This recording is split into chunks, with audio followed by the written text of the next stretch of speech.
கௌரிஸ் கறி கார்னர். நாம் இன்றைக்கி பார்க்க போகிற ரெசிபி மஷ்ரூம் பெப்பர் மசாலா. என்ன பொருட்களை பார்த்துடலாமா? பட்டன் மஷ்ரூம் எடுத்து நல்லா க்ளீன் பண்ணி சின்னதாக கட் பண்ணி வச்சுருக்கேன்.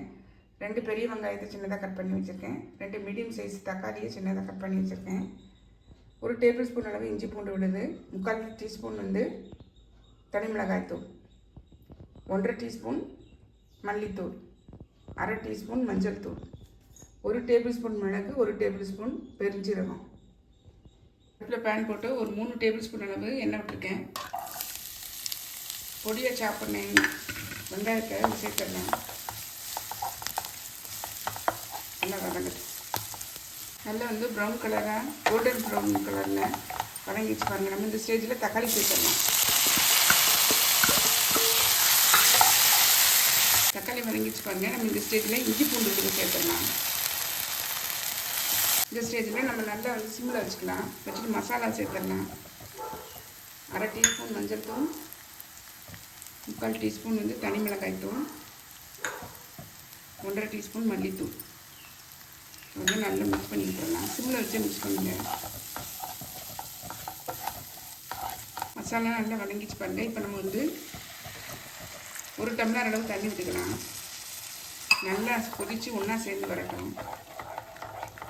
மசாலாலாம் நல்லா கொதித்து ஒன்றா சேர்ந்து வந்துச்சு பாருங்கள். நம்ம இந்த ஸ்டேஜில் நம்ம ட்ரை மசாலா செய்யலை, செமி மசாலா தான் செய்யணும்னால இந்த ஸ்டேஜ்லேயே நம்ம மஷ்ரூமை கட் பண்ணி வச்சுக்கிறது சேர்த்துடலாம்.